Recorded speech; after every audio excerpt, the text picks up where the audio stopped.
neutral facilitator that was brought in to support your meeting today. So really happy to have you here. I am from the Eastern Washington office. I live in the Wenatchee Valley. We also have a ranch in Okanagan, and just good to serve this group today. I'm here with Drew. Drew's going to introduce himself. Good afternoon, everyone. My name is Drew. Also work with Joy with Triangle Associates. I'm supporting Joy today in a co-facilitator role. I'll also be managing the technical aspect of the meeting. I live over in Okanagan County, first time to this area, and we had a beautiful drive today through a lot of different mountain passes and some snow even. So it's good to be here, and thanks everyone for coming. So our meeting today, so you are at the Sullivan Proposed Bull Trout Introduction Public Meeting. So welcome. You're at the right meeting. The meeting is from 6 to 7:30 tonight. The room will be open until 8. And agency staff will be here if you want to talk to them, ask them any questions. They'll be here till 8 or until they kick us out. So know that you have more time. Little housekeeping, again, there's a lot of food. Somebody spent all day cooking it. Thank you very much for cooking all the food. And there's also, I believe, coffee and drinks. Coffee, lemonade, and water. Okay, there you go. The bathrooms are, the men's bathrooms are right across here, and the women's are just across the way out that door. I think that's all the housekeeping. With that, I want to point you towards the purpose of this meeting. And the intent is to share information on the proposed Sullivan Lake Bull Trout Introduction Project. So we are going to spend a couple minutes just sharing information with you. And then the main part of this is to understand your interests and your concerns. I mean, just observing, there's a lot of interest.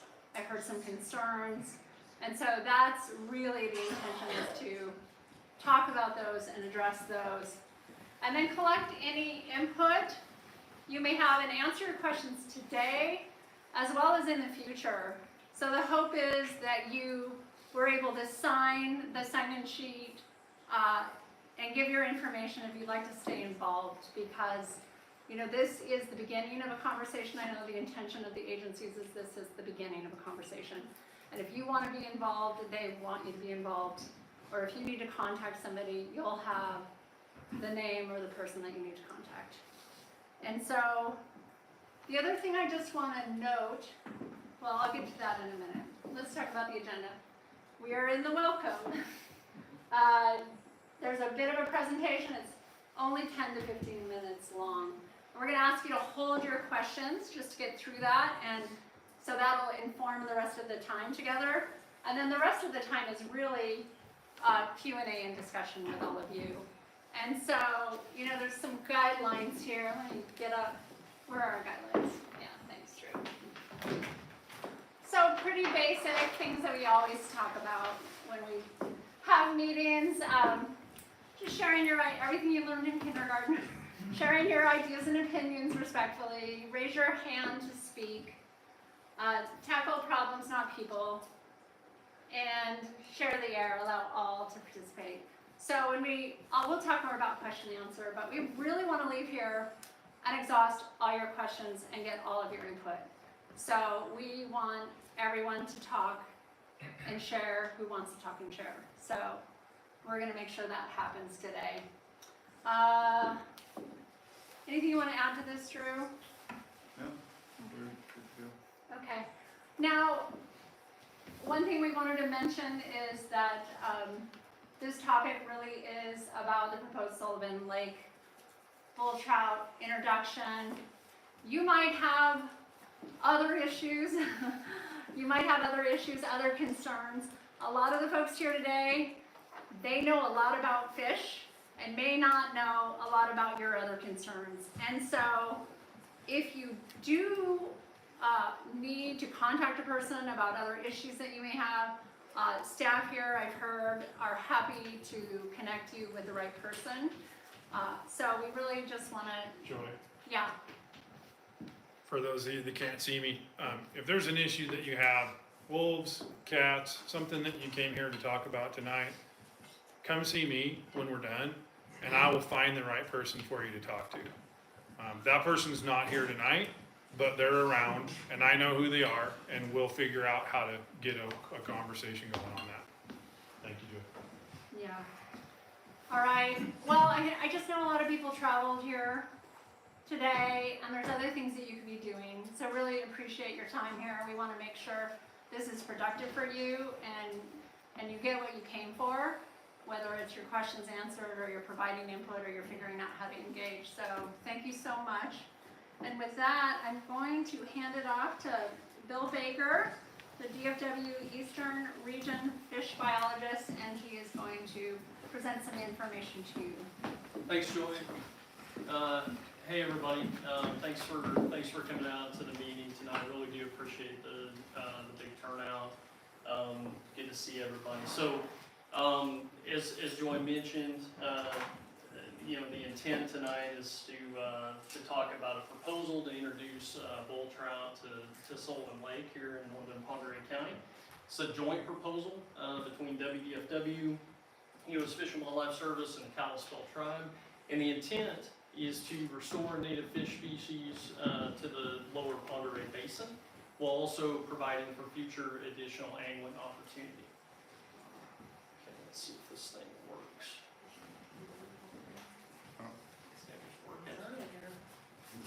There we go. Are you going to advance them? The next slide. Okay. I got you. Yeah. So, as you may be aware, bull trout were historically distributed throughout much of the lower Ponderay Basin, but due to a variety of factors, including loss of habitat and connectivity, they've been functionally eliminated from this area. Now, this is a species of fish that has very specific habitat requirements, habitat that with what we refer to as the 4 C's, so cold, clean, complex, and connected. Next slide, please, Drew. So, bull trout have been federally listed as threatened under the Endangered Species Act since 1999.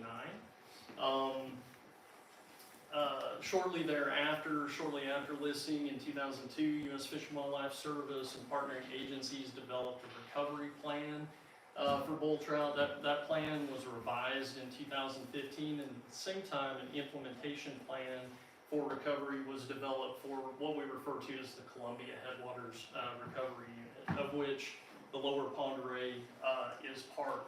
So one of the key actions identified in that implementation plan to aid in recovery and specific to the Lower Ponderay was reintroduction of bull trout. Next slide. So toward that end, beginning in 2017, U.S. Fish and Wildlife Service and stakeholders in the Ponderay Basin conducted a feasibility analysis looking at the possibility of reintroduction of bull trout. And what came out of that was that Sullivan Lake was identified as the location with the highest likelihood of being able to establish a bull trout population. Next slide. Now, as everybody in this room is aware, Sullivan Lake's located just down the road. It's part of the Sullivan Creek drainage, which empties into the Ponderay River here at the town of Medellin Falls. Next slide. It's a large natural lake. It's one of our larger natural lakes in eastern Washington. The addition of Sullivan Lake Dam around the early 1900s raised the water level about an additional 20 feet or so. So depending on the level of the reservoir, it's about 1,300 acres, a little over 300 feet deep. The surrounding property is managed by the U.S. Forest Service as part of the Colville National Forest. And it has sort of one major tributary here. Go back, please. Sorry. One major tributary here, Harvey Creek, which flows in on the south end and consists of about 17 or so miles of fish-bearing habitat. Did I just do that, or did you do that? I think it's working now. Okay. Let's see. Okay. So what is it about Sullivan Lake that makes it a good place for bull trout introduction?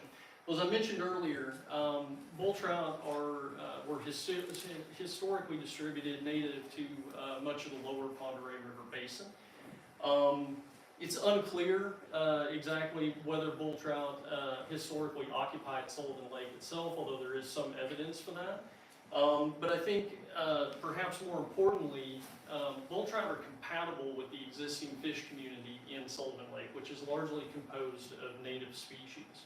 Now, there are some non-native fish species present, but the two major ones, burbot and kokanee, are commonly found in waters occupied by bull trout. And in fact, kokanee would make a good forage base for bull trout, which as adults are piscivorous, meaning that they eat, primarily eat fish. In addition, Sullivan Lake has an abundance of clean, cold water, and Harvey Creek would provide suitable spawning habitat. Okay, so if bull trout were introduced into Sullivan Lake, what exactly would that look like?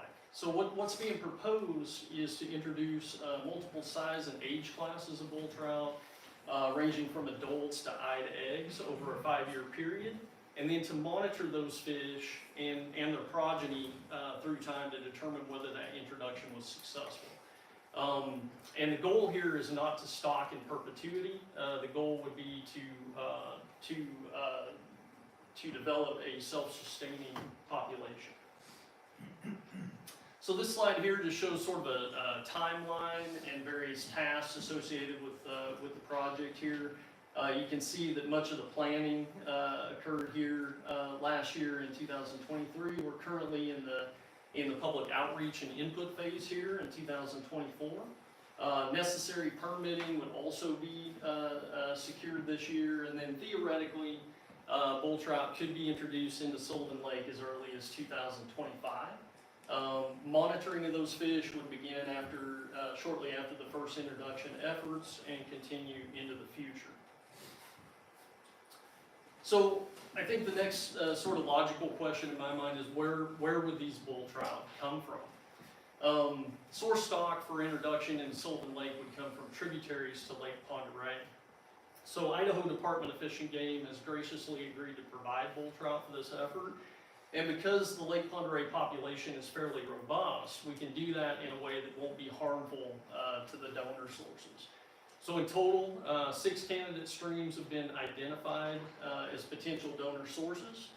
They're shown here on the map, and they include Middle Fork East River, which is actually a tributary of the Priest River, as well as Grouse, Trestle, Johnson, Granite, and Gold Creeks. Did I just do that? There we go. So introducing fish from a variety of sources around Lake Pend Oreille not only spreads out the risk to the donor sources, but also would provide a high degree of genetic diversity for this population, for the newly formed Sullivan Lake population, which from a genetic standpoint would sort of give this population the best chance of success. So I want to stress here that following introduction of bull trout into Sullivan Lake, existing angling opportunities would remain essentially unchanged. So anglers could still target kokanee, burbot, West Slope cutthroat trout, and the current rules for those species would apply. Now the one change that you would be apt to see would be a seasonal closure of Harvey Creek during the fall spawning period, but that represents a relatively short portion of the overall stream fishing season. Anglers would need to release bull trout caught in the lake until the population reached a point where it could sustain some level of harvest. That could and probably would take several years to develop, and we would be monitoring that through time to determine when a harvestable surplus was available. But even though it's apt to take several years to develop, in the shorter term, even a catch and release fishery for bull trout in Sullivan Lake would represent a unique angling opportunity here in eastern Washington. So this slide here just shows the range of bull trout in the lower 48 states. It includes portions of Washington, Idaho. Can't get this thing to work right. I guess I can't use the pointer. It includes portions of Washington, Idaho, Montana, Oregon, and a little bit of Nevada. Currently, there are relatively few waters within the range of bull trout where targeted angling for bull trout is allowed. This slide here just shows existing catch and release fisheries for bull trout.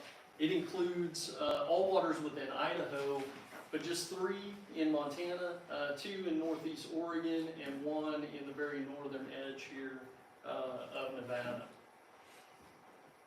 Harvest fisheries for bull trout are even more limited, with just 14 total in the lower 48 states. One in Montana at Hungry Horse Reservoir, another in Oregon at Lake Billy Chinook, and then a handful here, right, in Washington State. However, of those in Washington, almost all of them are coastal streams that are associated with marine productivity. Just one of those, the Lost River in Okanagan County, lies east of the Cascades, and that one actually sits in a wilderness area, so not accessible to most anglers. So I also want to stress that introduction of bull trout into Sullivan Lake would not result in impacts to utility ratepayers or additional land use or permitting regulations. And because bull trout fisheries across the range are fairly limited, it could represent sort of a unique opportunity and generate some local revenue in the way of expenditures from anglers traveling outside the area to purchase things like fishing tackle, gas, lodging, etc. And I also think it's worth noting that in our corner of the state, there aren't a lot of opportunities for anglers to catch a salmon-sized fish. So this would be unique in that respect as well. Okay, so that pretty much wraps up kind of my summary of the proposal, which brings us to next steps. So we're here tonight to meet with you folks from the local community. Want to make sure that we're providing information, that we're answering questions, but we're also looking for feedback here on the proposal. So if you have comments, we'd like to hear those from you, and there are a variety of ways to provide those comments. So I'll talk a little more about that in a couple of slides here. Similarly, we will do our very best to answer questions that come up here tonight. But after the presentation, after the meeting, you go home and you think things over and you're looking for more information. We do have a website with additional information. We've got some handouts, right, Drew, up here that have the web address. It's also going to have some other information that I'll go through here in a minute, so folks don't have to try to remember all of the ways to comment, of which there are several. So there is more information available on the website. It also has a recorded version of the talk that I'm giving here tonight. So if you want to hear a better version of it, or if you just want to go and review, something that I said, you can access that through the web page there and review it at your leisure. I will mention too. So this is the address for the web page. You can also just access this from the WDFW homepage by using the search bar in the upper right-hand corner here, and typing in key terms like Sullivan or bull trout. That'll get you to the same location here. Okay, so I mentioned earlier a variety of different ways to comment. So tonight, here at the public meeting, we'll be accepting verbal and written comments. I believe there are some comment cards in a box in the back. So if you prefer, feel free to provide comments that way. They're all weighted equally, but we'd love to hear from you tonight and actually have some discussion. So if you're comfortable providing verbal comment, that's great. If you prefer to take some time and think about this and want to provide comment at a later date, there is a comment portal on the website. If you scroll to the bottom of the web page that I showed you earlier, there is a place here for public input. You can put your comment right in the box, click the comment button, and submit that electronically. You can also email us comments, or you can call and leave us a voicemail with a comment. So a variety of different ways for folks to be able to comment on the proposal. One last thing that I'll mention is the comment period for this proposal runs through the end of this month. So if you intend to comment, please get those in prior to the end of the day on April 30th. I think it runs through, I think it says here 11:59 p.m. Make sure you get it in before then. Okay, so that's everything I've got. Want to leave you with contact information. My contact information here. Again, I work for WDFW. Jeff Chan from U.S. Fish and Wildlife Service is also here, and Jason Connor from the Kalispell Tribe. If folks have additional questions, I mean, the website's great, but if you have additional questions and you just want to talk about some of this, please reach out to us. Phone numbers, emails, however works for you, we're happy to talk with you. And with that, I think that's everything I've got, Joy. I'll turn it back over to you. Okay. All right. Now we're going to have a conversation, and I'll just note there's some handouts here. I don't think we expected all of you, so Yeah, I didn't print we them can we can give you some of these, and then we can also at some point go to the other slide, and folks can take a screenshot Yeah. of all that information. So these handouts here do have, there are a few of these, so feel free to grab one. They do have the web address, they've got the various ways to comment, and then contact information, so that last slide. And we can go ahead and put these at the back door for folks. So, yeah, I think we just want to hear from you at this point, and we'll go in order, and you know, if you have more than one thing, you know, at some point we might need to just go to another person, but at the end, if there's more time, we'll definitely come back again. There'll be people here after the fact to answer your questions as well. So Drew's gonna help add your input in. We just wanna document it, and we might have clarifying questions. We just wanna get it right. So we'll go ahead and start. I think I saw that you had a question here. Great, my name's Robert Rosenkrantz. I'm one of the county commissioners. And just as Drew is documenting the comments from the public, what, from a governing perspective, I want to make sure is that we as a governing body have insisted on documenting that the commitments that are made, such as there will be, you know, no compromising recreational fishing because of bull trout, even if things don't go the way they're planned, and that there will be no additional land use or permitting regulations, even if things don't go the way they're planned. So that's my statement. We as county commissioners, and I have a fellow commissioner here tonight, Brian Smiley, want to make sure that whatever promises are made are documented in writing and are enforceable. What is that process going to look like? Yeah, so where is Chris? Is he? Oh, there you are. I might want to sit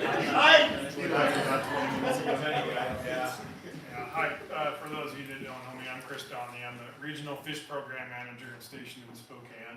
I actually started my career here when we listed bull trout in 1997, I think it was, Jeff, 97 or 99. My first job with the agency was to go around Northeast Washington and look for something that didn't exist. It was a pretty cool job, but I didn't see a lot of bull trout.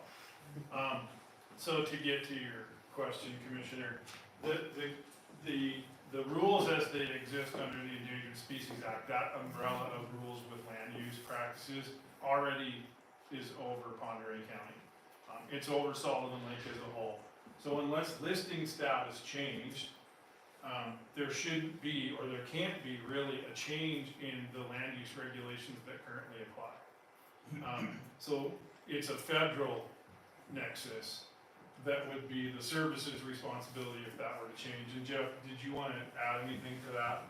No, well, I think that's pretty accurate, Chris, that, you know, really we're going to work with, you know, the requirements that the federal agencies already have, and we're working on ways to essentially streamline that. But there's nothing new. They've already had to go through the same process. We pulled people through that knothole when these things got listed in '99.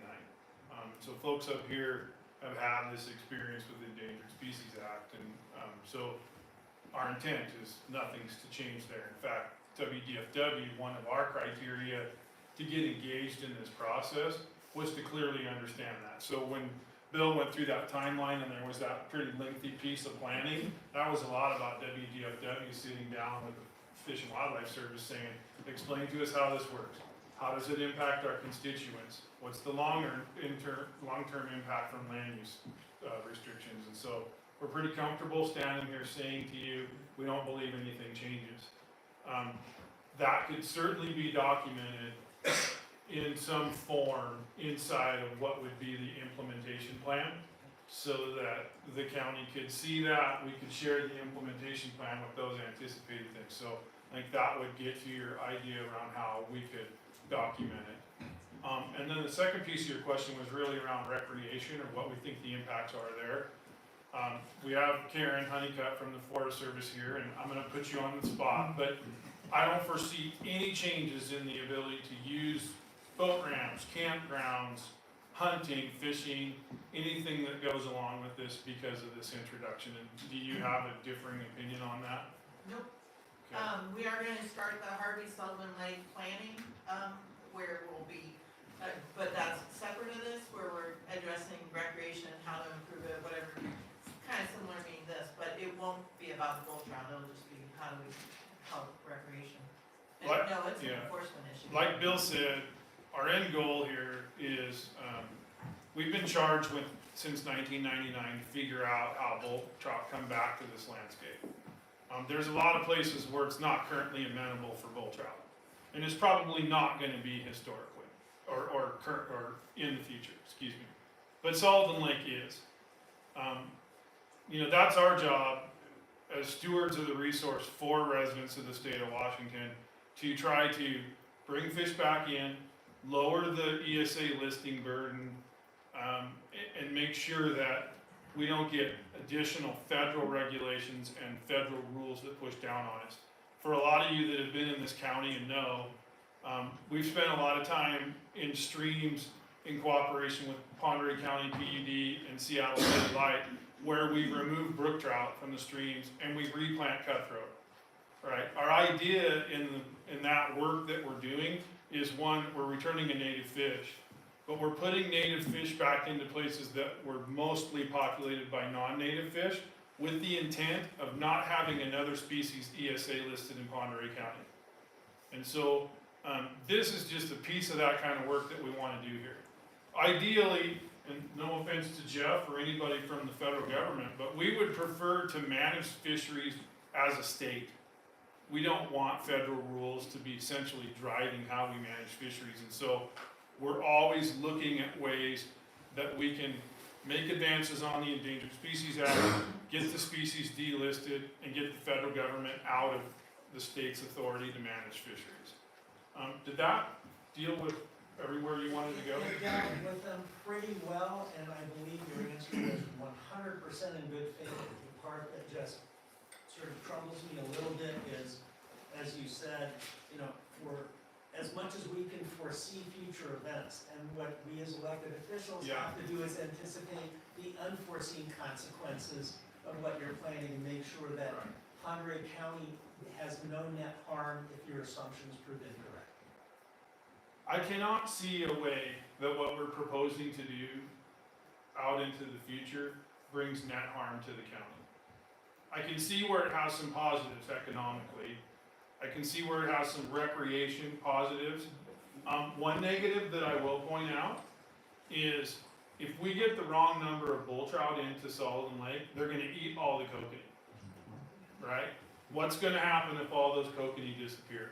One, they're gonna get harder to catch, but they're also gonna grow to much larger sizes than the current 8 inches that are in there. But my training and Bill's training and what we know is we can restock kokanee, right? The stock of kokanee that you have in Sullivan Lake is Whatcom stock kokanee. Those derive from Whatcom Lake in western Washington. They're a binodal spawner. They spawn in November and December. We can track their spawning abundances by watching the stream, and we can adjust for that and stock kokanee from Lake Whatcom. So we have a hatchery at Lake Whatcom, we take about 10 million kokanee eggs a year. We could take 11 million, and we could kind of buoy that population up. So that's one of the things when I say the caveat of unforeseen. I don't know what bull trout are gonna do to that population. We're gonna watch that, and we have money already set aside to be able to watch that. And we have methods by which to fix that. But I wanna put the caveat there that this is an experiment. And from a recreational perspective, a fishery perspective, it could change what we currently have.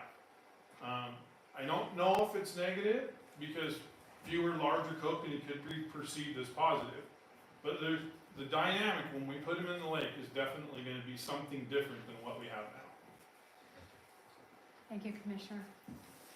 I saw another hand, kind of right there we are. Hi, go ahead, please. Me? I think you're it, Okay. yeah. Yeah, I was just curious if the input you're getting tonight is gonna do some good, I hope. But have you guys already made up your minds? Is this happening?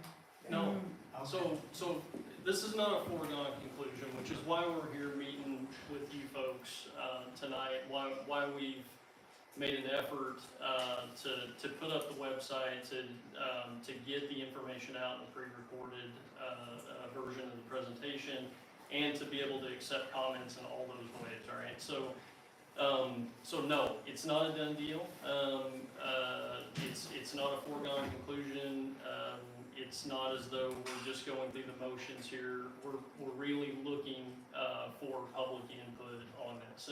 And like Chris said, you know, there may be some level of risk in doing this, but there's also some real potential benefit. I mean, it's not very often where you, these days, where you have places where conservation and restoration of a native species meets with providing fishery opportunity. I mean, like really, potentially really good fishery opportunity. And so those are the things that we think are real benefits to this work. So, Bill, can I add to that? yeah, yeah.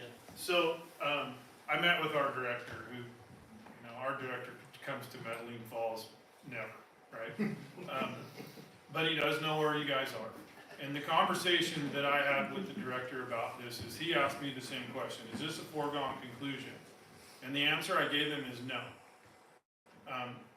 Because we're moving an endangered species into Pend Oreille County, and even though you're living under all those regulations currently, the question gets down to, for me and the director, is the juice worth the squeeze, right? We don't want to come to Pend Oreille County and cause hate and discontent. There's been a number of other things that have been imposed upon folks up here over the last 2 decades where you had no choice and really had no say, right? And so, when we get through this process, and I'll close out with a bit more of this, I don't want to walk in the room and have folks say, well, you guys just did whatever you wanted. This needs to be collaborative. That doesn't mean that everybody's going to agree, right? If we were to make this decision and we get down to it, I want to be able to look at people and say, can you at least live with it, right? That's the question. There's never such a thing as true consensus. Some folks are going to dislike it. But if the majority of people can see that there's a positive for it in themselves and in the county, and what the gains that the state of Washington gets out of it, then I think we could find a win here. And I can tell you, just looking at the room tonight, you know, you never know how much passion stuff like this is going to bring out. And I really appreciate that when I get asked by my bosses, did you get a subset of who's in the county and what they think? I think we can honestly say there's enough interest here to say, yeah, we did. So I'll leave it at that. Bill, go ahead. All right. Commissioner, yeah? Yeah, In the front? yeah. And then Brian Smiley, Pend Oreille County Commissioner. Grew up here, within 2 miles of this location all my life. To me, a couple of things I would add to this is, on the face of it, if I take the agencies at their word, I support this project. If what you're telling us tonight is true and comes to fruition, I think it's a great idea. But I think it's an issue of integrity and trust, and an issue of credibility. You mentioned some past projects that have make my constituents question the credibility of these processes. And I think that this process would be both a challenge and an opportunity for the agencies involved to demonstrate their credibility. And that going forward, that you're credible and that you can demonstrate trustworthiness from the constituents here in North Monterey County. I can tell you that credibility is not there now. You are not gonna get, oh, we'll take you at your word. I think you'll find tonight you won't get too much of that. But it's an opportunity for the agencies involved to say, hey, we're gonna show you that we can follow through on what we propose to you. And beyond that, I would have a few specific questions, and Robert kind of alluded to this. At what point do you say, hey, we have a harvestable level? You're telling us we would like this to be a recreational opportunity. I go back and I think about my kids here. I am doubtful they're gonna have the recreational opportunities fishing that I had growing up here. I'm just really doubtful of that right now. I can tell you that what I've seen so far is less opportunities in the last 20 years than what I had in the early 1980s here. So at what point do you say, yes, we got a recreational opportunity here? And what numbers? Do we have a number? Do we have an idea? Do we have a time frame? I don't expect answers tonight. Yeah. I'm just telling you, these are the blank. Okay, do we have a time frame? Do we have a species count? Where's the metrics on that? Yeah, no, those are Okay. really good questions. Yeah, and the other three, and then I'll stop. Yeah. And then at the other point, at what point do you throw in the towel? At what point do you say, hey, we keep introducing these fish in here, something we didn't anticipate, and I know that's, you guys have looked at this a long time and looked at it really hard, but something we didn't anticipate is not working. At what point do you say, okay, we're gonna walk away? And then my third question would be, what's off the table? And at what point do you say, okay, this isn't working, but these changes are off the table?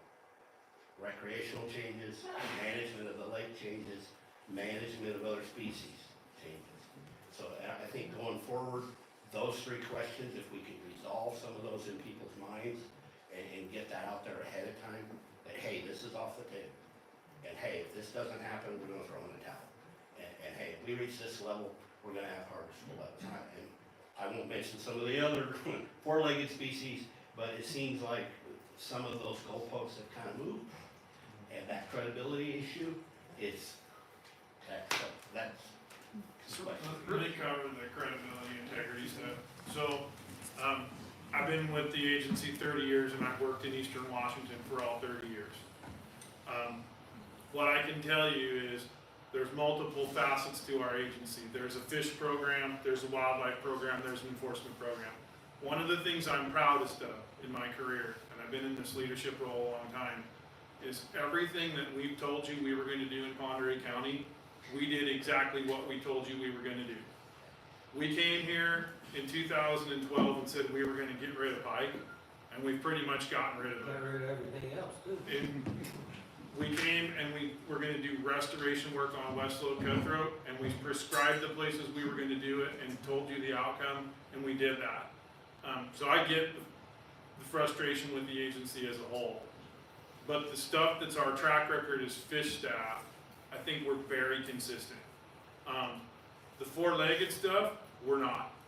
And I'm here to admit that to you guys. Those folks aren't here tonight. They're dealing with a politic that is way bigger than Monterey County, but I also don't think that they've done a very good job of listening up here. And I think those folks realize that as well.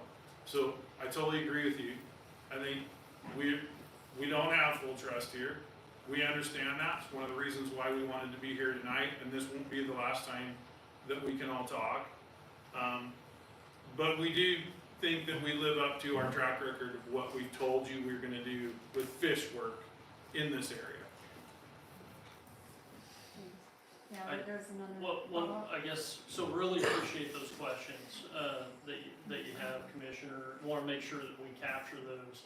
I think in terms of answers tonight, so your kind of the first question about target levels, right, that would trigger, harvestable surplus, that sort of thing.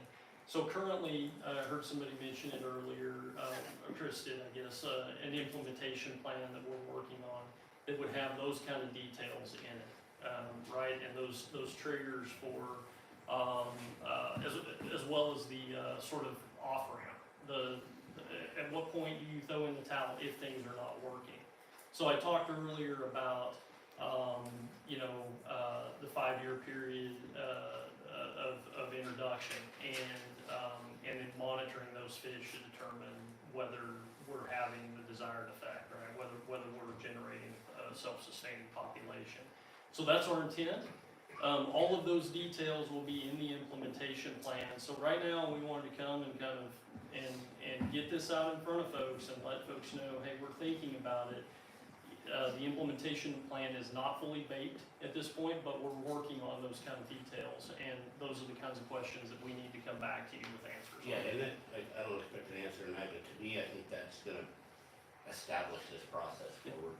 And I really do view it as an opportunity for you guys, an opportunity to establish. Just, we view it that way as well, right? Like, we recognize that there are some trust issues, and we are committed to working through those, and we do want to be viewed as a trustworthy partner here. And I think that's true also for Fish and Wildlife Service and the tribe. I haven't really let those guys talk very much because I just kind of hogging the floor, but that's true for them as well, right? We recognize, again, that there are trust issues, and this isn't as, like, we need to develop this, over time, and that we do need to garner that trust and earn that trust. Thank you, Commissioner, and thank you for all your patience. You're all being great, and we're really going to try to get to all your questions. Hopefully, you're getting some of your questions answered through other folks. This gentleman, then I saw one over here, and then there's one in the back. So, gentleman in the camel hat I was with just beard. wondering, Sullivan's a clean lake, and, the Kobe don't go big, there's not a big food base there. Does your plan look all the way down to the bottom of the food chain? Yeah, so we Start with your shiners and your. Can you repeat the question? So the question was, Sullivan Lake is not a terribly productive lake. It's a big, deep, what we call ligotrophic lake. It doesn't have a lot of nutrients. So the fish don't tend to grow really large. And the question was, have we taken a look at that? I think where you're going is, could it sustain a bull trout population? Is that kind of where you were headed? So basically, so in 6 or 10 years, you don't end up with no Kobe and skinny bull trout, Yeah. you know? Yeah, no, good question. So Chris talked earlier about that kokanee population. We've got levers to pull there. So generally speaking, kokanee are what we call density dependent. So the more of them you have, the smaller they tend to be, and especially in a system like Sullivan Lake that doesn't have a lot of nutrients, right? So it's a fairly nutrient depauperate system, not terribly productive. When you reduce the number of those kokanee, because they're density dependent, they tend to grow a bit larger. So we would have a really good gauge on what kind of effect bull trout are having on that population just based on the growth response in kokanee. And we're able to monitor that population. We've done it in the past. We've run a weir in the fall. We could give you estimates of the number of fish that return annually to spawn in Harvey Creek. And so we're set up to do that kind of monitoring and to determine what those effects of bull trout are. So it's not as though we would put fish in, put in bull trout in Sullivan Lake and then walk away and just hope for the best. That's not the intent here. The intent is to put them in, to monitor them through time and determine what kind of effects they're having on that fish community. I'll tell you that from a kokanee fishing standpoint, I think there's minimal risk here. I think that bull trout will eat kokanee, absolutely. But I also think that a typical kokanee in Sullivan Lake as an adult is 9 to 10 inches. And if you were to reduce that population somewhat, the remaining fish would grow larger, and those recruit into the fishery at a higher rate. And so I wouldn't hang my hat on it 100%. Rick and I had this conversation a while back, but I would tell you that there is a high likelihood that the kokanee fishery would actually improve in terms of the size of those fish. And like Chris said, we have levers to pull. We can always stock more kokanee. The ones that are in Sullivan Lake are Whatcom stock kokanee. That's what we stock all over the state. We can always get more and put them in there. So wouldn't be if we did see a downturn in the population, that's something that's very fixable. Thank you. There was a gentleman here, then one here, and then here after them. There was someone over here? Yeah, so first, just curious to address, there were brown trout in Sullivan Lake for a long time, my whole lifespan type thing, and they were big brown trout. And they are very similar to bull trout once they get up through the life cycle. Fall spawners, eat fish, and they died out when you guys put stock in them. So why would you assume that bull trout, or are almost identical to brown trout, are going to make it in Sullivan Lake? Yeah. So that's one question. And then I would disagree with Chris here. After Bill and I, we've been together since what, 08, 09, negotiating on Sullivan Creek, Mill Pond, reclamation, dispersed camping up Sullivan Creek, that whole process. And I think Bill would agree with me, not one time in that whole process, which encompassed about 10 years, did they ever talk about making Sullivan Creek a catch and release fisheries only, which is what has happened. Chris, you talk about, trusting you guys.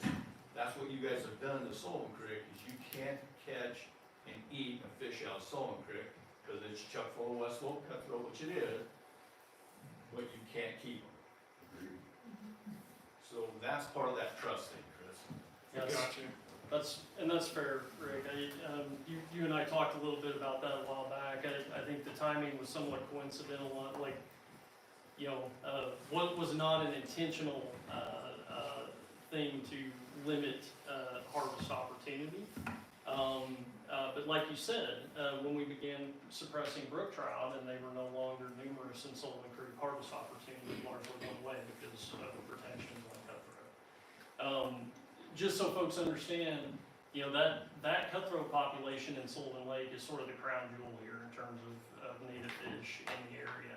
It's unique, it's genetically unique, it is a robust cutthroat population. It's one that we place a very high value on from a conservation standpoint, and that's what led to the regulations that we have. The intent at the time was there's a lot of investment going into restoration of cutthroat up there. We want to make sure that those populations remain robust. I would tell you that doesn't mean that forever cutthroat harvest will be off the table. So I think that's a good point and one that we probably need to revisit and talk about some. So appreciate that. You had another question about brown trout, which I think is also an excellent question, Rick. So a lot of folks will also remember, as Rick does, that for years and years, WDFW stocked, or former Department of Game stocked brown trout in Sullivan Lake, and they did turn into large-bodied brown trout. They were very nice fish. In fact, the current state record still stands from 1965 from Sullivan Lake here. So it produced some very large fish. I expect that bull trout are going to do a very similar thing. So your question, though, is about persistence of the population. Right, once you put double fish in there. Right, so when we stopped stocking brown trout, eventually they did go away, which was a little surprising to us, quite frankly, because we stocked them for quite a while and we stocked a lot of them. I think the difference, and I don't have a crystal ball, I can't tell you with absolute certainty, but I think part of the difference, although they're both fall spawners, is we have examples of bull trout populations that utilize streams like Harvey Creek that have dry sections, right? They go dry in the fall at that period when fish are generally staging to spawn. Those fish have figured out, so populations in Lake Ponderay have figured out, gotta move in early before the water drops out and hang out for a while, do your spawning, and then come out once the fall rains come. I don't think brown trout ever figured that out in Sullivan Lake, and I don't think it's really part of their life history in the same way that it is for bull trout.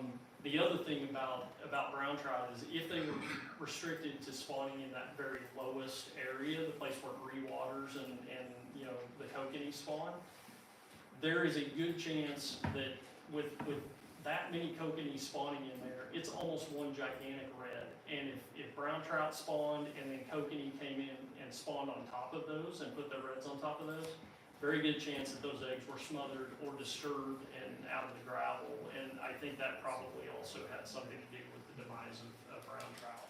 So for us, because we place a high value on native fish in Sullivan Lake, like that was a fortunate circumstance, but it also, you know, it used to, the brown trout used to provide quite a good fish bite. I think you would support that, Rick, that statement. And I think that in a lot of ways, bull trout are apt to fill that same kind of niche. So I hope that answers your question. Yeah, you can take it just a bit further and ask, well, why did the state stop doing brown trout? Well, the reason that we stopped doing brown trout is because bull trout were ESA listed. And the federal government came to us and we had to go through every place where there were bull trout that were either historically present or currently present. And we suspended the stocking of bull trout statewide in all those waters. Brown trout. Or sorry, brown trout, and statewide in all those waters. So Sullivan Lake was one of probably 100 or 150 waters where, with the listing of bull trout, we were done stocking brown trout. And I think you hit it right on the head, Chris, when you said the federal government come in and mandated us do that. And that is my biggest concern here. It's not Bill or you making decisions, it's the feds making decisions. They're gonna shove it down our throat, and we won't have a voice. Well, let me be real clear about what we have here. For anybody to transport a fish into the state of Washington and stock it into a body of water in the state of Washington, in this region, I have to sign off on that. But if they mandate it, it's above your pay They can't grade. mandate it. It's above your pay grade. Right, but it can't be mandated. I suppose the president could mandate it, or Congress could mandate it, right? You're right about that. You just said they mandated it when you had Correct. stocking ground. Well, that's the Endangered Species Act. Exactly, Right, that's, so- that's what we're dealing with. Right, but the actual physical stocking of fish as a recovery effort in a place where we're not even certain that they were historically present Correct. would be a really heavy lift for the federal government to supersede the state. I'm not saying it is impossible, It's not, it's possible. right? But Jeff, I would look to you and say, And words from Jeff ain't gonna matter. when it Yeah. comes to the feds. Tell somebody about it. Yeah. Sorry, Jeff. Well, thank you, and we might need to come back around to that, appreciate it. Joy, I do want to. I would say, you know, Yeah. again, I just reiterate Almost. that, you know, the idea is this is a collaborative project, but we're not interested in, you know, providing, you know, we see it as an opportunity, but we're not interested in providing this opportunity to you if you don't want it. We all think, as three partners, that this is an excellent opportunity to, one, restore the native species, you know, a piece of the puzzle of getting this off the endangered species list, but also providing, as Bill clearly stated, a potential for a really cool recreational fishing. But again, I don't think any of us are interested, of the three partners, in doing something that you all don't really want to do. You know, Rick, we've had a lot of conversations, between staff from Fish and Wildlife Service and the Kalispell Tribe, VFW, about, this sensitivity, this perception about having something shoved down your throat. Like, it's not in any of our interests to come in here and do that. And so understand that that's not where the Fish and Wildlife Service staff are, that's not where we are. I understand your concerns. But that's, for the folks that have been involved to date, like that is absolutely not where we're coming from. So I just want to make that clear. Thank you. There's an I would say- incredibly patient man right there, Thank you. and I would then say we'll go to you although next. you've given us 13 days for public comment, and you guys have been working on this project for not 2023, you've been working on it at least 3 years. I'm a Harvey Creek property owner, I've engaged with the Forest Service, the tribe, so you're not telling the whole story here. And I'd like to also know, what are the plans? Are you ready to talk about plans for Harvey Creek? What's the plans about improving the spawning ground? What's that look like? So let's maybe try to tackle the first Unpack it a little question bit. Yeah, first here. 13-day public comment was the first comment. So, yeah, we absolutely can extend it. If 13 days aren't enough, and actually it's been open for a while, we're now having the public meeting, but we're more than happy to extend the public comment period. So there's no, if that's an issue for folks, we will gladly push that well into May or toward the end of May. It doesn't matter to us. What would work for you? Well, I mean, I'm just one person, I would like to. to see it extended. Okay. About another month. Or two. If- I mean, you guys have been working on this for a lot longer than you advertised. Sure. before. Well, I mean, I don't think we have any problem with going, how about we split the difference and we go 45 days? The reason that I'm asking for that is, at some point I gotta go to my boss and say, this is what people think. And so I'd like to be able to tell them that sooner than later. So by this summer would be good. Well, and I would ask the people here, I mean, I'm just the voice, No, I appreciate that. I mean, so. look around the room, I see a lot of head nods with 30 days, 45 days. That Yeah. work for I mean, folks? there's a lot, I was at the last meeting that the tribe posted up there. And, yeah, there was maybe 10 people here, great turnout tonight. So Yeah. A lot of these Yeah. people are just hearing this stuff for the Yeah. first time. I've had a number of public meetings here. This is by far the best turnout we've ever had, so we do appreciate folks coming. So, The other part of that too is you're connecting Sullivan Creek with Sullivan Lake. That's what I'm hearing here. I mean, Sullivan Creek was, the Sullivan Creek drainage, for example. Is that not a different drainage than the Sullivan Lake and Harvey Creek drainage? No, I Because mean, it's all there's within the not a same larger connection group. though, is it? There's no connection. Sullivan Creek flows past Sullivan Lake, it doesn't flow into it. Correct, but the outflow from Sullivan Lake via Outlet Creek does enter Sullivan Creek, which then empties out here into the Ponderay, right? So So, it's part of the broader drainage, And but this- it is sort of a subset to itself. So, but this is the Harvey, Ponderay, Lower Ponderay River project, right? Isn't the hope that there's a connection? so we're not, Ponderay River? we're not looking to try to make a connection here to the Ponderay River with bull trout, introduction in Sullivan Lake. We're looking to establish a population, within Sullivan Lake that uses Harvey Creek, as its spawning tributary. So it's sort of a self-contained unit, so to speak. Doesn't mean that fish can't venture out and eventually end up in Sullivan Creek. It's, you know, there are periods where water does spill over that dam. The vast majority of it goes through a screened cold water pipe, and so the likelihood is somewhat low, although it's possible fish could end up in Sullivan Creek. But our intent here is not to try to link the river to the lake and have a population that goes back and forth. Does that make sense? Well, I would say, I think at this point, that's probably a true statement. I don't know ultimately. Okay, Yeah. this gets to the trust issue. Well, I guess. It does come Yeah. back to the trust issue, and the other thing I would like you to address for me is what's the plan for Harvey Creek? yeah, let's not go to Harvey Creek yet. Ultimately, the plan for bull trout in the Ponderay River Basin was to have them in every tributary where they existed historically, right? From Indian Creek to LeClaire Creek to Ruby Creek to Cedar Creek, they all at one time historically had bull trout. So Sullivan Creek historically had bull trout. We know that, right? The reason that we're not venturing down the path of trying to put bull trout in Sullivan Creek now is it's full of brook trout. When you put bull trout and brook trout together, because they're both char, they hybridize. We don't achieve anything from a delisting perspective by propagating hybrid fish. So the future for Sullivan Creek is we continue to do suppression work. We get to a solid cutthroat population in there where we don't have brook trout present. Then it would be a viable candidate for reintroduction of bull trout. The timeline for that is sometime out 10, 20 years, right? Because the work that we're doing in Sullivan, it's intensive. To get rid of brook trout is difficult.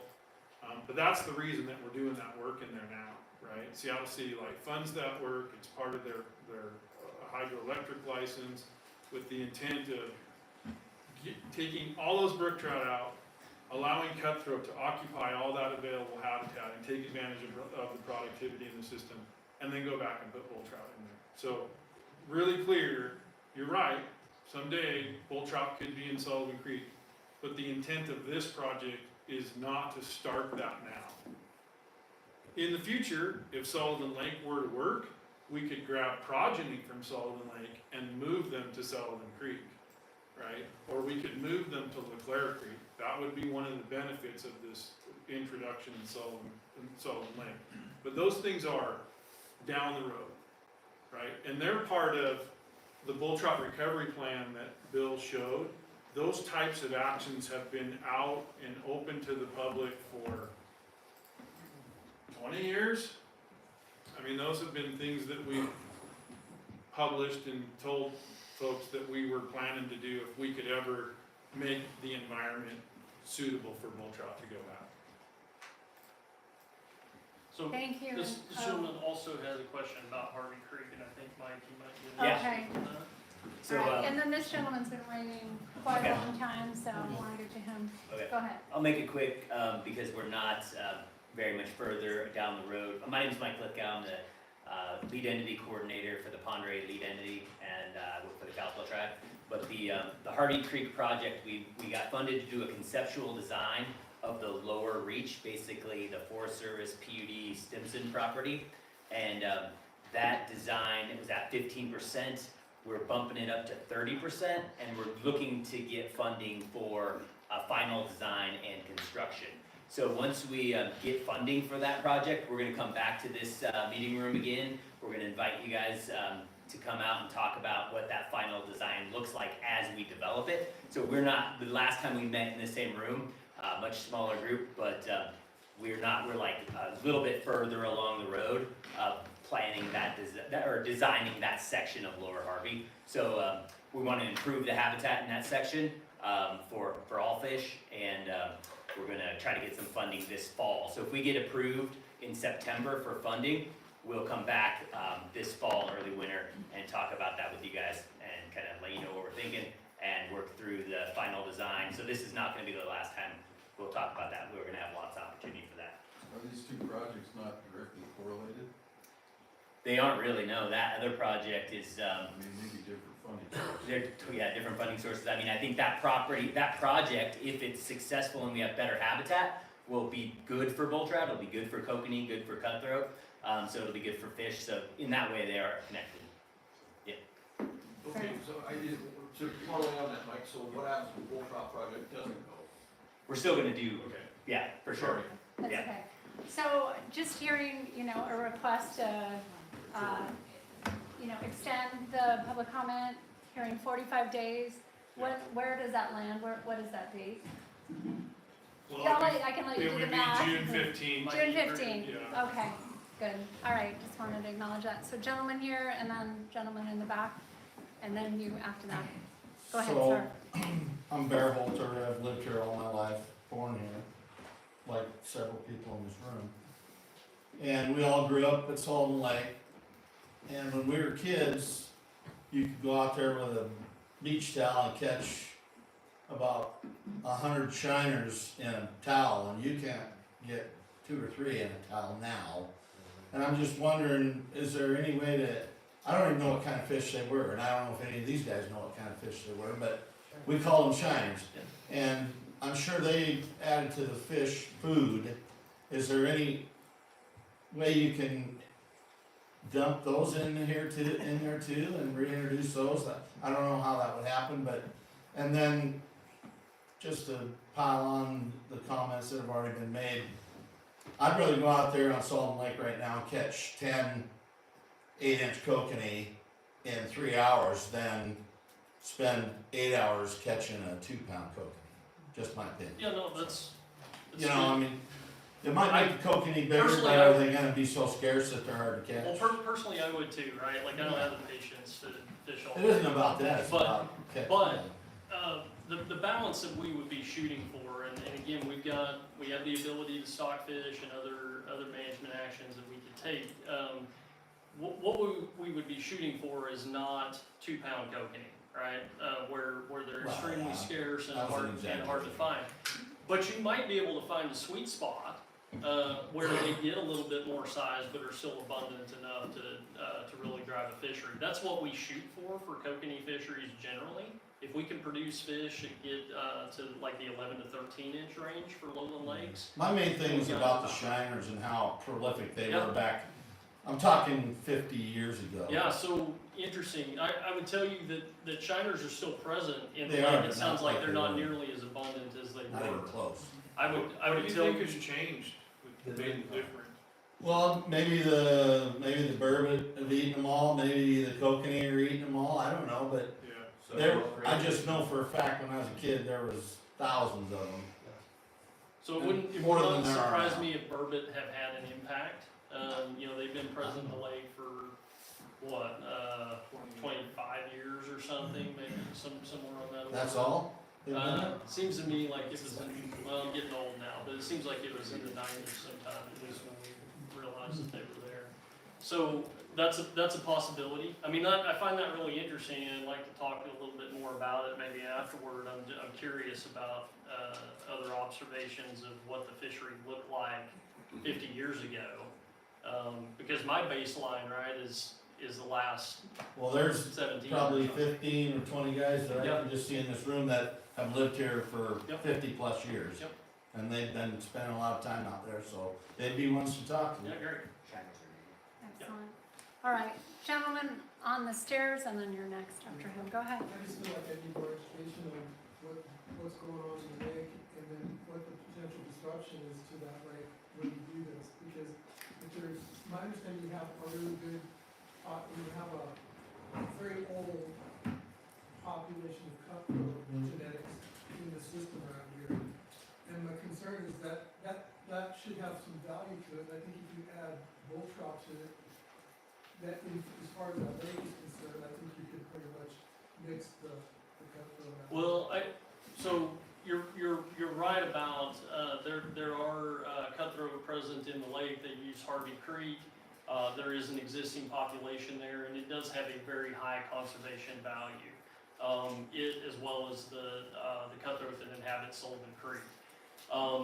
So we're, It's kind of like, you know, you can try to have too much, and I think that if you keep adding these big Yep. predators like this, because that cutthroat or that bull trout's gonna be your apex predator if it gets in the lake. yeah, no, fair question. I understand completely where you're coming from, and what I would tell you is, you know, kokanee are far more abundant. They are apt to, and we see this in other systems. They are apt to be the bulk of what bull trout forage on. Yeah. Will a bull trout eat a cutthroat if it encounters it and it's in the right, it's the right size and it's in the right place? Yes, they will. So it's not as, I won't tell you that they will eat no cutthroat, but I will tell you that those are two species that are found together throughout their ranges, and they do coexist, and that is exactly what we would anticipate in this situation. And then what about sexual maturity, because some fish reach sexual maturity quicker than others, and it's possible that like a brook trout will outpace basically a rainbow or a cutthroat. And is that gonna be kind of an issue with the bull trout, or is there can they outpace them? I mean, do they reach maturity quicker? They do not, and so they are apt to, what bull trout do is definitely not outpace other fish. And so Jeff, you might want to speak to this or somebody else. But Yeah, I mean, they take a long time to mature. So, 4 or 5 years, maybe in some cases older. They're a long-lived fish, but therefore they take a long time to mature. So I think West Slope has a faster reproductive. Most other salmonids have a fast reproductive cycle. And then my understanding is that your goal would be to take these fish once you get a decent population and transfer them into other water bodies around your river systems. and So- stuff like that. I mean, that is something that is being discussed conceptually. Like we currently, right, we're in a spot where we don't have bull trout populations, that we're able to use as donor sources for any restoration activities in Northeast Washington. I So- know they're in the Pond Array right now. So, well, there are occasional bull trout that will be in the Pond Array River that are washouts from Lake Pond Array, but we don't have any existing populations in the lower Pond Array currently. So we have approached Idaho Fish and Game about providing bull trout, to which they're amenable for this project, but what they're not amenable to is giving us fish in perpetuity, right? And so if this were successful, then we would have a potential donor source that could be used for other restoration activities. We don't have any of those defined currently, like there are concepts, but I would, we don't have a definitive plan for how all this is going to work out, like 25 years down the road, assuming we have X number of bull trout in Sullivan Lake, where we would propose to introduce fish. I will tell you, we're not interested in introducing bull trout into habitat that is not going to sustain them, or into situations where we have a species composition of fish that's not going to be compatible in the same way that Sullivan Lake is. My understanding is you've done genetic studies in the creeks and you found bull trout genetics, or you've been able to identify DNA from bull trout up in some of the creeks around here. Is that true? You want to speak to that? They are very few and far between. So they're reproducing, it's a good chance they're reproducing in the creeks? No. There are no viable populations in the lower Pond Array. So there are viable populations in Lake Pond Array and the tributaries up there. And we do see occasional fish down here that will dip into one of the creeks. They may even, on occasion, try to spawn, but what we do not see are viable populations. You do not see those fish reproducing successfully in the lower Pond Array. I guess maybe my last question is that if you do establish a population of bull trout in that lake, then is there federal money that's gonna come showering in or something like that that's gonna, are there grants, or there's federal money that is behind this push or anything? No. So we do have, as Chris alluded to earlier, we do have some money to monitor this introduction of bull trout. It's not infinite. It is definitely finite. At some point, we would run out of money, but we do have enough money currently to be able to monitor this population well when we reintroduce the fish. But this is not going to result in a bunch of federal money pouring into Pond Array County, if I understood the question Yeah, correctly. it was told me a couple of years ago that there was a goal to establish statewide to try to establish a bull trout population. And that there was motivation within the fish and wildlife to try to do that because there was a bunch of federal money that was, waiting to kind of show up. If you I'll let establish Chris- that Alright. Chris population. answered this. After and this, we'll and then probably- we need to move So, on, so. You can, afterwards though, there's gonna be people here. That's a great idea, but it'll never happen. For instance, around bull trout, so since the day that bull trout were listed in the state of Washington in the late 90s, the U.S. Fish and Wildlife Service gives the state of Washington $45,000 a year to work on. We've had the same amount of money since the date of listing. We could put bull trout in every tributary to the lower Pond Array, and I doubt we'll see more than $45,000. And then I wanna be really clear about the 45,000. We're required to match that with our own money, so we have to match it at 25% match, so we get 60,000. So that's what we have.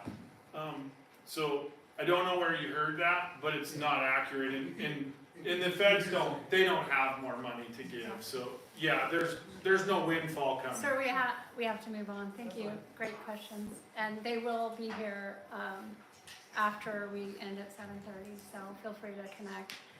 This gentleman's been very patient. I just want to take a quick pulse. We have 15 minutes left. How many more people have questions? 1, 2, You have one around the corner. and over here. So I see 2, someone over here and here. Okay, great. We have 15 minutes left. So, sir, please go Can we ahead. expect to see gill nets and all this out on the river like we're, out on the lake like we're seeing on the river, and they're killing all the other fish? No, so, I mean, this is, in this case, we're introducing fish into the lake, right? So, can't tell you you'll never see a gill net on Sullivan Lake. We do commonly use those for fish sampling, but we wouldn't likely be using those to sample bull trout. So is the concern around, the suppression work that's Because going they'll on get in the the Pondere rounders River? and they'll get the big rainbows in there.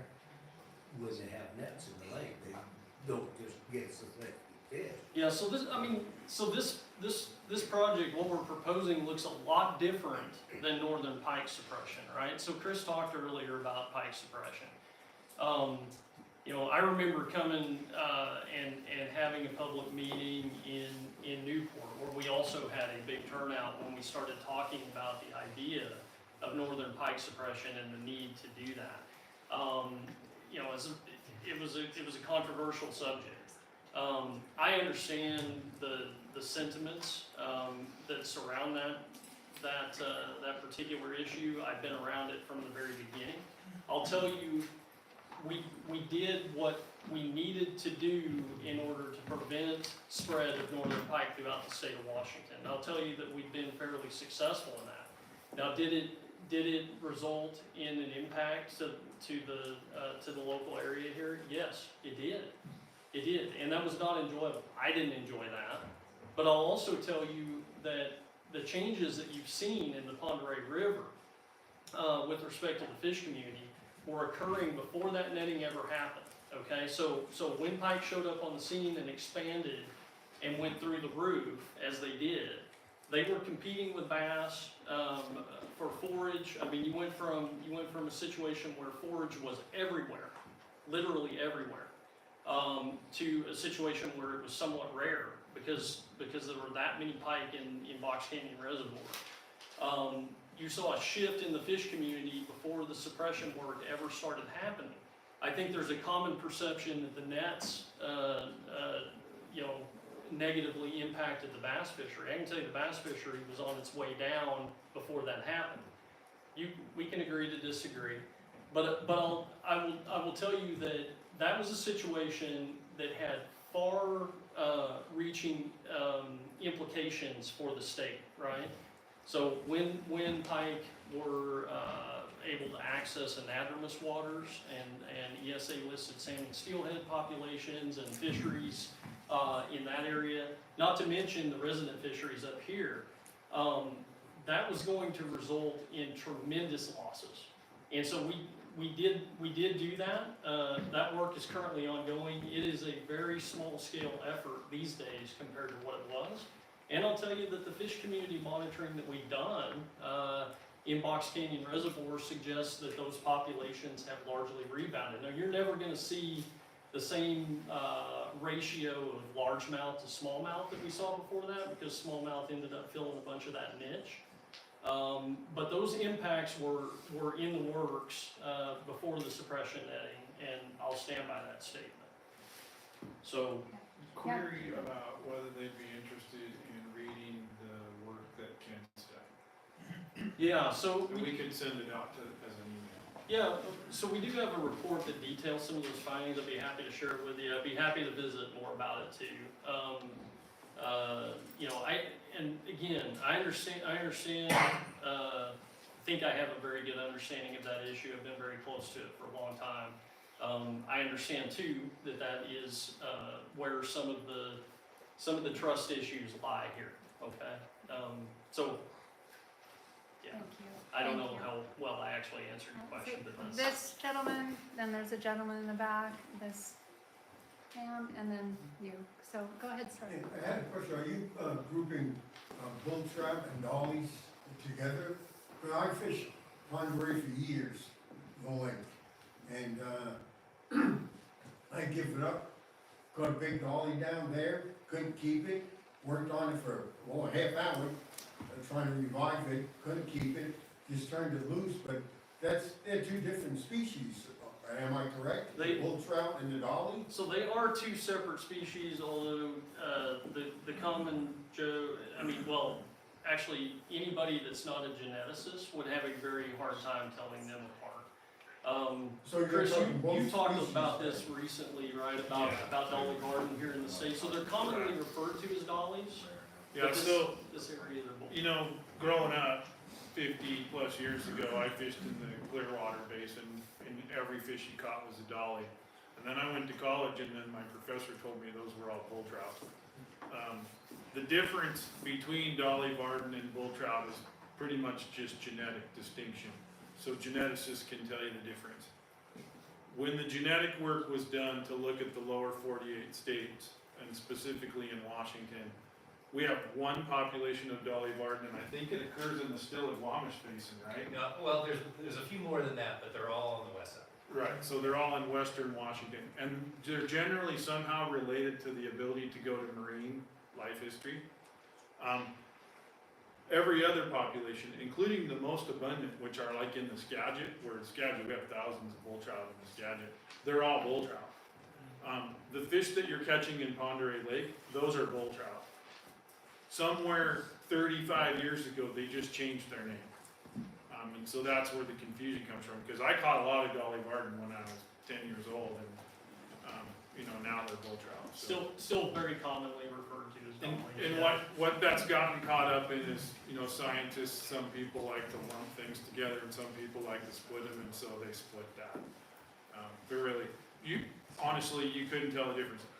If you go to Alaska, or you go to northern British Columbia, you're catching Dolly Varden. Thank you. Thank you. There was someone back here. Go ahead, sir. Yeah, I just see if I understand this right, so if you put the bull trout in, and you have to, possibly, replant and keep the population sustained, and every now and then maybe you have to tweak the coating thing, but eventually, let's say you find out that they're not sustaining, it's just not working, then can we assume that you just go, we're done, and they go away, the brown trout, and they disappear? In other words, I'm hoping that it's not like, oh crap, we can't undo this, but it's gonna undo itself if it doesn't work, am I right? Yeah, so Commissioner asked kind of a similar question earlier, same gist, I think, which is, at what point do you throw in the towel if it's not working? And that is, so our intent, again, is not to stock fish and not to stock bull trout in perpetuity. We're not interested, none of us are interested in trying to shove a square peg in a round hole. So if they don't take and they're not self-sustaining, then I can tell you that we would, that's the off-ramp, right? That's where you decide that the project was not successful. Good, and I'm not so much concerned about that you're just gonna keep trying to do it forever and beat your head against the wall. It's just nice to know that if it doesn't work, it's not like, well, now we're screwed because we've got this thing that's just kind of a pain. It's just gonna undo I itself. see what you're saying. Yeah. Yeah, again, not the intent. So did that answer your? Right, it makes it a lot less riskier in a way. Yeah. Thank you, sir. Yeah. First one was several years ago, I don't remember exactly when, the silver traps in Harvey Creek. There was a lot of brown trout that were killed and just thrown on the beach. So, I don't know. Yeah, Was it charged that, or- I was running that trap, and those were spawn outs, and they washed out dead, and so we just threw them on the beach. So- Probably should have figured out some way to communicate that, but those weren't live fish that we killed. So kokanee, we're talking kokanee here. No, they were brown trout carcasses that Oh, washed up gotcha. against the I weir. gotcha. So they went in and spawned, we passed them above the weir, and they went in and spawned and then died, which it's not uncommon for brown trout they're a repeat spawner, but just the rigors of spawning, once they get to be 7, 8, 9 years old, they just die. And so that's what those were carcasses that we passed them over the trout or around it. And then at high water, they washed back down to the weir and stuck on the weir, and so we just threw them on the beach. So, yeah. Oh, that was, Yeah, she has one more? yeah, he asked how many years ago that was. That was at a minimum 15 years ago, because I was working in the field. I think it was longer than you were actually working. I was actually working. She has one more. Sorry. That's a lot of I was knowledge. doing something of value besides for talking. You have one more question? And I was just curious how are you able to introduce a non-native fish to the water where you don't know for sure that that's where they've been before? Where if it was any other fish, there would be no way, you know? Yeah, so, I mean, that's a good question. That's a fair question. What I would say to you is, you know, they are native to the broader watershed. I mentioned earlier in the presentation, it's a bit unclear about whether historically they occupied the lake itself.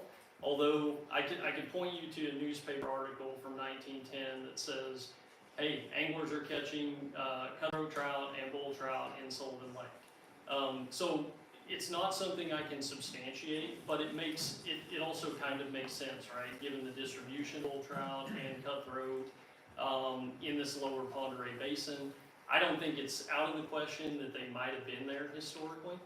What we're proposing to do, though, and the reason why we're characterizing this as an introduction, is there aren't very many places where that would be compatible for bull trout in the same way that Sullivan Lake is, and that's really why it floated to the top of the list in terms of places where if you were going to try reintroduction and you were apt to be successful, this is the place.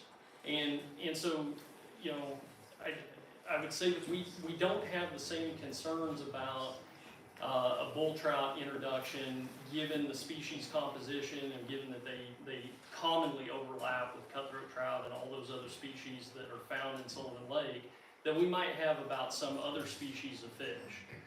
So I don't know if that answers your question, but I wouldn't feel the same way, right, about introducing something that produces a tremendous amount of young and is also a top-end predator.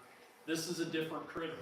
These things do not tend to prosper in most places, and so this is one instance where I think we've got the right habitat, the right kind of place where bull trout can do well. So I don't know. Does that get it? Kind of get at your question? Maybe not as well as you would Well, like. I mean, I would add to that the state of Washington, we stock non-native fish all over the place. We go through what's called State Environmental Policy Act, which is, we have to go through an environmental review. It's determined that it has no significance to the environment when we do it. And the species that we stock are tiger muskie, which are a pipe muskie hybrid, walleye, brown trout. So the exercise that we're going through today with bull trout, which are a native fish to the basin, we do statewide with non-native fish all the time. So it's not that it's a non-starter that people can't, or that we can't stock fish. Our approach to it is a little more structured than folks that just throw them in a bucket and move them around for us, right? Which there's a lot of that. And so what we try to do is take a very structured approach. Where will they be successful? What kind of fishery is it going to create? How will people use it? What's the economics to it, right? And in Northeast Washington, what we do, and what you guys, for better or worse, depending on your perspective, is this place grows trout really well, right? So we stock a lot of trout here. You don't see us stock bluegill and largemouth bass because these waters aren't really conducive to that. The river is, but the lakes around aren't. But the work that you're talking about statewide, we do a lot of that. And we're very thoughtful about it, but we move fish all the time. Thank I you. just had one quick last one. So for the bull trout to get out of Sullivan Lake is easy to happen, can happen all winter long, the gates are open. It's free flow. Can you repeat the question? I'm sorry, I did. Well, they can get out of the lake all winter long because the gates at the dam are free flow. It's not just through that pipe. Yeah, That's what her statement is. okay. So they can get to Sullivan Creek, right? So again, some fish may exit the lake like that. That is a very real possibility. I was just saying that the bulk of the water goes through the cold water pipe, and I think that's true for most of your Rick. Yeah. Thank you. We are at time. Time really flies, so we do have one more question, sir, in the back. The public comment, as the public here, is a small group, are we weighted differently than Seattle, Spokane, Florida? It's public, so everybody gets a comment. But those people that don't live here aren't impacted by perception of That's a good endangered question. That's a really species. good question. I know it's different, but every time something that's endangered is added to this county, it never has worked out in our favor. And so the fear is this is not gonna work out in our favor. My perspective is that it's weighted differently, right? And the way that we would do that is we would break out subsets of comments. So when it comes to bull trout, not wolves, but bull trout, a comment for Florida doesn't mean a whole lot to me. Okay. And the reason it doesn't is, what the hell do they know about Sullivan Lake, right? I mean, you could ask the same question about what they know about Pondere County or Northeast Washington. But this is a distinct spot, right? And we're here to ask this group, how's it gonna impact you? If I tell you how I'm gonna do it, can you live with it, right? That's the value consensus. And if what we see is overwhelmingly folks can point to logical reasons why we shouldn't do this, then we won't do it. Because it's just as easy for folks to thwart this, right? Because bull trout are not numerous, they're highly visible when they spawn. If locals don't want them here, you can easily get them out of the creek, right? And so for us to shove something down your throat, you'll just go and remove them for us, and this will never work. If you're ever curious and you want to see a bull trout spawn, go to the Yakima Basin, go to Indian Creek in October or September, and there are 3-foot long bull trout just laying in the middle of the creek in 8 inches of water. That's how bull trout spawn, right? The reason why we don't have a lot of bull trout in a lot of places is because they're that easily exploitable. Right? So my perspective is the likelihood of success, if the folks that live here don't support it, it has no likelihood of working. Well, and to just add on very briefly, I mean, there's a reason why we had this public meeting here, right? We want to engage the local community. We do place a high value on input from the local community. I'm personally going to get rid of all the Florida comments. No, point taken, and no, I think that's a very legitimate point, so appreciate you bringing it up, and I think Chris is right on, like, that's our perspective on this. So we want to respect your time. We are at time. I just want to show you this again. You can take a shot of this with your phone. Note that thanks to this kind gentleman, this date has been extended to June 15th. So this is wrong, but everything above here, there's a portal, an email, you can make a phone call, and then we've had verbal comments that we've documented here. You can also, there's index cards back there with a pen and a box. You can just write it, and it will be included. Also, you need to take some food. There's a lot of food, and we'd like you to take it. So with that, we'll be here for another half an hour or longer if you have other questions. Hey guys, I really appreciate everybody that showed up here today. Man, this is a good crew, and I would really ask you take the time to email or call And Oh. leave your, if you're supporting it or you're not supporting it, leave your comments and leave why you think it should or shouldn't go. And I think that's gonna carry a lot of weight for this group right here, And so. thank you. Thanks for. Final words here, and then. Yeah, so Flag let's grade. go to next steps, when are you gonna see us next? And it won't be a news release that we're gonna do this, right? So, we're gonna take these comments, I think we're gonna assimilate what we heard here tonight. What I heard was, yeah, okay, go ahead and keep working on this, we're gonna need to talk more about it. So, we're gonna keep working on it. The next time we come back, Commissioner Smiley, some of the questions that you had about what do the triggers look like. So we're gonna work on the implementation plan. We'll bring the implementation plan back, and let's have further conversation. I think we need to have a deeper conversation about what private landowners' impacts on Harvey Creek are. My answer to you is, we're not gonna make you do anything, but let's have further conversation on that. So that's one of the things that we'll put in the notes, and we'll expand on that a little bit so that landowners on Harvey Creek have a deeper understanding of how this impacts them.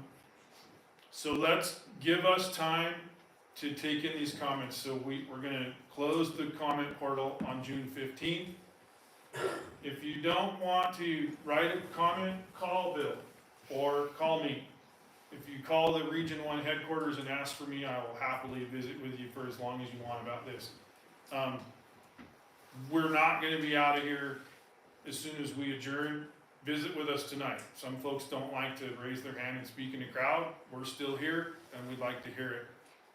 So go ahead. Well, we've got staff here from Fish and Wildlife Yeah, Service. Jeff's here. From the Kalispell. Jeff's happy to stay till midnight, he told me. And Jason Connor from the Kalispell tribe, so it's hard to get Jason to talk, but once you get him started, it's pretty fun. So, anyway, that's where we're at. So expect comments in June 15th. We will have an implementation plan put together this summer. I think we're probably gonna come back and do this again. If you left me your email, and if you didn't, please do leave me your email, because I think what I'd like to do is, before we reconvene, we will take this group and start making an email group where we can send the implementation plan. The comments that are sorted and how we address those comments, so that it's transparent about what happened here. Any head shakes to that, head nods, everybody thinks that's good next steps? Okay. I'm gonna close it with, I appreciate this much passion on an issue. If I held this meeting in Spokane, 3 people would have showed up. The food would all be gone, but only 3 people would have showed up. But, this is good stuff for us, very helpful. I know, given our track record as the government, and we're here to help you, that there's some lack of trust here. Best foot forward with the staff that are engaged in this. This is something that we're interested in because we think it's a positive. So I'd ask you guys, keep your minds open a little bit, and then let us kind of fill you with information so you can make these decisions as we go along. And hopefully, we can ask a question in the next few months of, can you live with it? And the vast majority of people can at least say, I can live with it. I don't need you to be in love with it, but I do need you to be able to live with it. So, that. Okay. We're good. Thank you so much. Be here for a little while. Have some food. Thank you.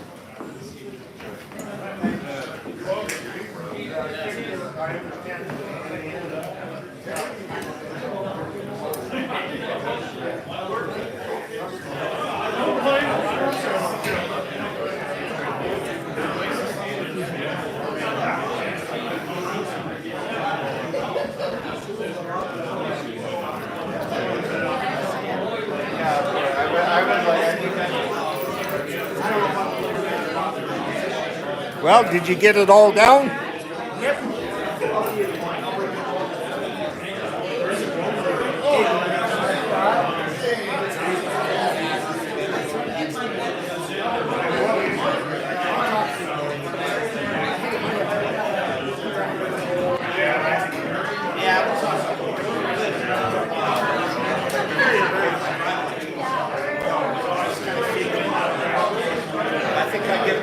trailers. I'm gonna get some food. I heard you had a rough weekend too. I had